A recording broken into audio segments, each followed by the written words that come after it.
এয়া আকাশবাণী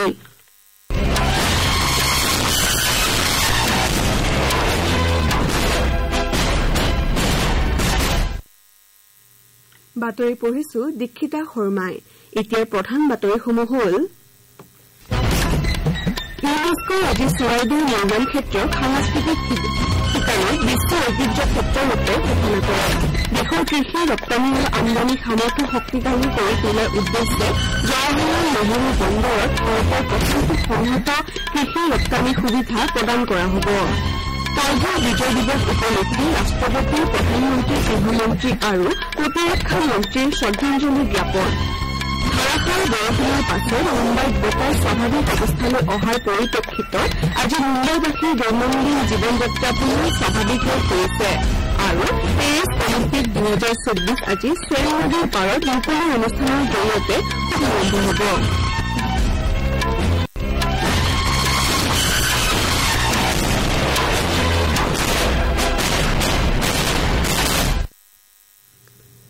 এতিয়া শুনক বিতং বাতৰি ইউনেস্কো আজি চৰাইদেউ মৈদাম ক্ষেত্ৰক সাংস্কৃতিক শিতানত বিশ্ব ঐতিহ্য ক্ষেত্ৰৰূপে ঘোষণা কৰে এই শিতানত বিশ্ব ঐতিহ্য ক্ষেত্ৰৰূপে উত্তৰ পূৰ্বাঞ্চলৰ ভিতৰত চৰাইদেউ মৈদামে স্বীকৃতি লাভ কৰিছে আনহাতে ভাৰতৰ ভিতৰত এয়া হৈছে 43 সংখ্যক বিশ্ব ঐতিহ্য ক্ষেত্ৰ চৰাইদেউ মৈদামক অসমৰ পিৰামিড বুলিও অভিহিত কৰা হয় মৈদামবিলাকত আহোম ৰজা তথা ৰাজ পৰিয়ালৰ লোকক সমাধিস্থ কৰা হৈছিল উল্লেখযোগ্য যে চৰাইদেউকে ধৰি অসমত পূৰ্বে বিশ্ব ঐতিহ্য ক্ষেত্ৰৰ স্বীকৃতি লাভ কৰা আন দুখন ক্ষেত্ৰ হৈছে কাজিৰঙা আৰু মানস ৰাষ্ট্ৰীয় উদ্যান এই বিষয়ে আমাক অধিক তথ্য জনাব আমাৰ চৰাইদেউৰ সংবাদদাতা নবুল কোঁৱৰে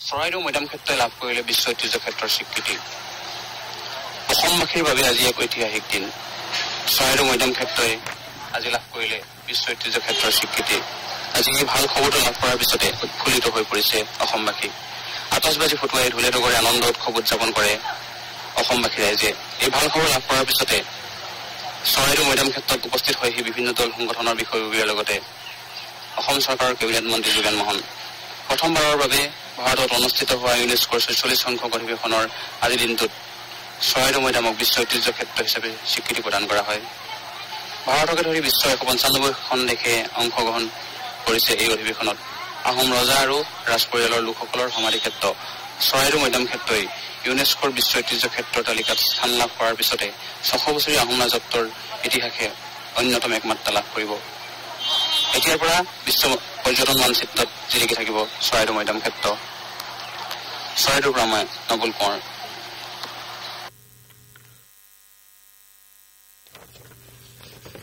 দেশৰ কৃষি ৰপ্তানি আৰু আমদানি সামৰ্থ্য শক্তিশালী কৰি তোলাৰ উদ্দেশ্যে জৱাহৰলাল নেহৰু বন্দৰত ভাৰতৰ প্ৰথমটো সংহত কৃষি ৰপ্তানি সুবিধা প্ৰদান কৰা হ'ব বন্দৰ জাহাজ আৰু জলপথ মন্ত্ৰী সৰ্বানন্দ সোণোৱালে 284 কোটি টকাৰো অধিক মূল্যৰ ৰাজহুৱা ব্যক্তিগত অংশীদাৰিত্ব পদ্ধতিত ৰপ্তানি আমদানি সহ ঘৰুৱা কৃষি সামগ্ৰীৰ ভিত্তিত প্ৰক্ৰিয়াকৰণ আৰু সংৰক্ষণ সুবিধাৰ উন্নয়নৰ প্ৰকল্পত অনুমোদন জনাইছে সোণোৱালে কৈছে যে এই সংহত কৃষি সুবিধাৰ উন্নয়নে কৃষি সামগ্ৰী সুশৃংখলিত কৰিব অপচয় হ্ৰাস কৰিব আৰু কৃষিজাত সামগ্ৰীৰ উন্নত মূল্য প্ৰদান কৰিব তেওঁ আৰু কয় যে দেশৰ কৃষক তথা কৃষি ক্ষেত্ৰ সবলীকৰণ তথা উন্নীত কৰাৰ দিশত এয়া এক উল্লেখযোগ্য পদক্ষেপ এই সুবিধাৰ জৰিয়তে মছলা পিয়াজ ঘেঁহু আদি সামগ্ৰী ৰপ্তানি কৰিব পৰা যায় কাৰ্গিল বিজয় দিৱস উপলক্ষে ৰাষ্ট্ৰপতি দ্ৰৌপদী মুৰ্মুৱে সশস্ত্ৰ বাহিনীক কৃতজ্ঞতা প্ৰকাশ কৰাৰ লগতে শ্ৰদ্ধাঞ্জলি জ্ঞাপন কৰিছে সামাজিক মাধ্যমৰ এটা বাৰ্তাত ৰাষ্ট্ৰপতি মুৰ্মুৱে ভাৰতীয় সশস্ত্ৰ বাহিনীৰ অসাধাৰণ শৌৰ্যক স্বীকাৰ কৰে 1999 চনত কাৰ্গিলৰ শিখৰত ভাৰত মাতৃক ৰক্ষা কৰাৰ স্বাৰ্থত সৰ্বোচ্চ ত্যাগ কৰা বীৰ জোৱানসকলৰ প্ৰতি তেওঁ সন্মান জনায় প্ৰধানমন্ত্ৰী নৰেন্দ্ৰ মোদীয়ে আজি 25 সংখ্যক কাৰ্গিল বিজয় দিৱস উপলক্ষে কাৰ্গিল যুদ্ধ স্মাৰক পৰিদৰ্শন কৰিব শ্ৰী মোদীয়ে দেশৰ বাবে সৰ্বোচ্চ ত্যাগ কৰা শ্বহীদ জোৱানসকলৰ শ্ৰদ্ধাঞ্জলি জ্ঞাপন কৰিব সামাজিক মাধ্যমৰ এটা পোষ্টত প্ৰধানমন্ত্ৰীগৰাকীয়ে কয় যে আজিৰ দিনটো প্ৰতিগৰাকী ভাৰতীয়ৰ বাবে অতি গুৰুত্বপূৰ্ণ। তেওঁ লগতে ইয়াক দেশৰ ৰক্ষকসকলক শ্ৰদ্ধাঞ্জলি জনোৱাৰ দিন বুলি অভিহিত কৰে। শ্ৰীমোদীয়ে লগতে কয় যে আজি শৃংখলা সুৰংগ প্ৰকল্পৰ কাম আৰম্ভ হ'ব। তেওঁ ভাৰ্চুৱেল পদ্ধতিৰে এই প্ৰকল্পৰ কাম আনুষ্ঠানিকভাৱে আৰম্ভ কৰিব। এই সুৰংগটোৱে বিশেষকৈ বেয়া বতৰত লেহলৈ যোগাযোগ সহজসাধ্য কৰিব আৰু সেয়েহে এই সুৰংগটো গুৰুত্বপূৰ্ণ হিচাপে বিবেচিত হৈছে।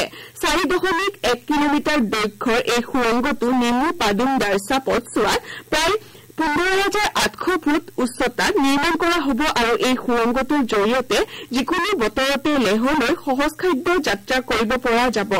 সম্পূৰ্ণ হোৱাৰ পাছত এই সুৰংগটো পৃথিৱীৰ উচ্চতম সুৰংগ হিচাপে পৰিগণিত হ'ব। শৃংখলা সুৰংগটোৱে সামৰিক বাহিনীৰ সামগ্ৰীৰ সুগম সৰবৰাহৰ উপৰি লাডাখত অৰ্থনৈতিক আৰু সামাজিক উন্নয়ন ত্বৰান্বিত কৰিব।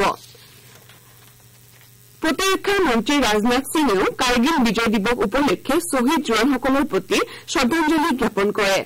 কাৰ্গিল বিজয় দিৱস উপলক্ষে গৃহমন্ত্ৰী অমিত শ্বাহে সেনাবাহিনীৰ বীৰ জোৱানসকলৰ বীৰত্বক স্মৰণ কৰে। সামাজিক মাধ্যমৰ এটা পোষ্টত শ্ৰীশ্বাহে বিমানৰ দুৰ্গম পাহাৰত চূড়ান্ত শৌৰ্য প্ৰদৰ্শন কৰা আৰু শত্ৰুৰ সেনাক পিছ হুহুকিবলৈ বাধ্য কৰা জোৱানসকলৰ প্ৰতি কৃতজ্ঞতা প্ৰকাশ কৰে। তেওঁ উল্লেখ কৰে যে জোৱানসকলে কাৰ্গিলত পুনৰবাৰ ত্ৰিৰংগা উত্তোলন কৰি দেশক গৌৰৱান্বিত কৰিছিল। শ্ৰীশ্বাহে বীৰ জোৱানসকলৰ সাহসক প্ৰণাম জনাই কয় যে কৃতজ্ঞ ৰাষ্ট্ৰই তেওঁলোকৰ ত্যাগ কেতিয়াও পাহৰিব নোৱাৰে। ধাৰাসাৰ বৰষুণৰ পাছত মুম্বাইত বতৰ স্বাভাৱিক অৱস্থালৈ ঘূৰি অহাৰ পৰিপ্ৰেক্ষিতত আজি মুম্বাইবাসীয়ে সকাহ লাভ কৰিছে। মহানগৰীৰ দৈনন্দিন জীৱন যাত্ৰা পুনৰ স্বাভাৱিক হৈ পৰিছে। সেয়েহে মহানগৰৰ পৌৰ নিগম এলেকাৰ বিদ্যালয় আৰু মহাবিদ্যালয়সমূহ আগৰ দৰে খোলা আছে।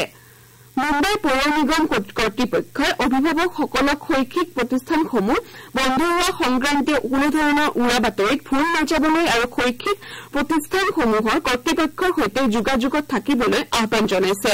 ইফালে মহাৰাষ্ট্ৰৰ বিভিন্ন অঞ্চলত বৰষুণ অব্যাহত আছে। পুনে, ৰত্নাগিৰি, গাডচিৰোলি, চন্দ্ৰপুৰ আৰু লাটুৰকে ধৰি বৰষুণৰ ফলত বিভিন্ন অঞ্চলত বান সদৃশ পৰিস্থিতিৰ সৃষ্টি হৈছে।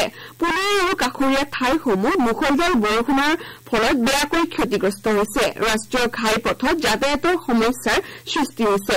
সাতাৰাত কন্যা বান্ধ অঞ্চলত ধাৰাবাহিকভাৱে বৰষুণ হৈ আছে। জিলা আয়ুক্তই মহাবালেশ্বৰৰ সকলো পৰ্যটন স্থান বন্ধৰ নিৰ্দেশ দিছে। ৱাৰ্ণা আৰু কন্যা নদীৰ পানী চাংলি অঞ্চলৰ কৃষিভূমি সোমোৱাৰ ফলত দৈনন্দিন জীৱন যাত্ৰাত ব্যাঘাত জন্মিছে। 2024 বৰ্ষৰ পেৰিছ অলিম্পিক ক্ৰীড়া সমাৰোহৰ আজি আৰম্ভ হ'ব। পেৰিছৰ চেইননৈৰ পাৰত ভাৰতীয় সময় অনুসৰি নিশা 11 বজাত এই ক্ৰীড়া সমাৰোহৰ উদ্বোধনী অনুষ্ঠান অনুষ্ঠিত হ'ব। ইতিহাসত প্ৰথমবাৰৰ বাবে এইবেলি মুকলি আকাশৰ তলত অলিম্পিক ক্ৰীড়া সমাৰোহৰ উদ্বোধনী অনুষ্ঠানৰ আয়োজন কৰা হৈছে। সমাৰোহত অংশগ্ৰহণ কৰা দেশসমূহৰ প্ৰায় 10,500 গৰাকী খেলুৱৈ 100খন নাৱেৰে পেৰিছৰ দৰ্শনীয় স্থলসমূহৰ ওচৰেৰে লৈ যোৱা হ'ব আৰু এইদৰে দেশসমূহৰ কুচকাৱাজ অনুষ্ঠিত হ'ব। আষ্টাউলিটছ দলঙৰ ওচৰত আৰম্ভ হৈ এই কুচকাৱাজ আইফেল টাৱাৰৰ ওচৰত অন্ত পৰিব। ইয়াৰ পাছতে অলিম্পিক শিখা প্ৰজ্বলন কৰা হ'ব আৰু তাৰ লগে লগে অলিম্পিক ক্ৰীড়া সমাৰোহৰ আনুষ্ঠানিক উদ্বোধন হ'ব। বেডমিণ্টন তাৰকা PV সিন্ধু আৰু টেবুল টেনিছ তাৰকা শৰৎ কমলে ভাৰতীয় দলৰ পতাকা বহন কৰিব। কুচকাৱাজৰ সময়ত ভাৰতীয় দলৰ সদস্যসকলে দেশৰ পতাকাৰ আৰ্হিত পৰম্পৰাগত সাজ পোছাক পৰিধান কৰিব। পেৰিছ অলিম্পিকৰ আনুষ্ঠানিক উদ্বোধনৰ এদিন পূৰ্বে কালি আৰ্চাৰীত ভাৰতৰ মহিলা দলটোৱে 4ৰ্থ আৰু পুৰুষ দলটোৱে 3য় স্থান দখল কৰি কোৱাৰ্টাৰ ফাইনেলত স্থান নিশ্চিত কৰিছে। কোৱাৰ্টাৰ ফাইনেল পৰ্যায়ত ভাৰতীয় মহিলা দলটো ফ্ৰান্স আৰু নেদাৰলেণ্ডছৰ মাজত হ'বলগীয়া প্ৰতিদ্বন্দ্বিতাৰ বিজয়ী দলটোৰ বিৰুদ্ধে অৱতীৰ্ণ হ'ব।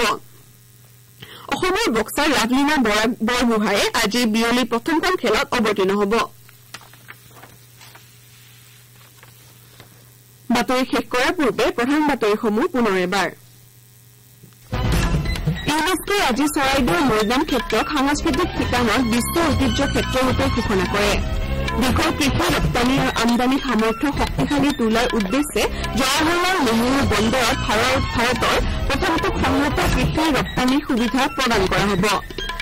কাৰ্গিল বিজয় দিৱস উপলক্ষে ৰাষ্ট্ৰপতি প্ৰধানমন্ত্ৰী গৃহমন্ত্ৰী আৰু প্ৰতিৰক্ষা মন্ত্ৰীৰ শ্ৰদ্ধাঞ্জলি জ্ঞাপন আৰু পেৰিছ অলিম্পিক 2024 আজি ছুইং নদীৰ পাৰৰ মুকলি অনুষ্ঠানৰ জৰিয়তে শুভাৰম্ভ হ'ব। এতিয়া বাতৰি ইমানতে অন্ত পৰিল।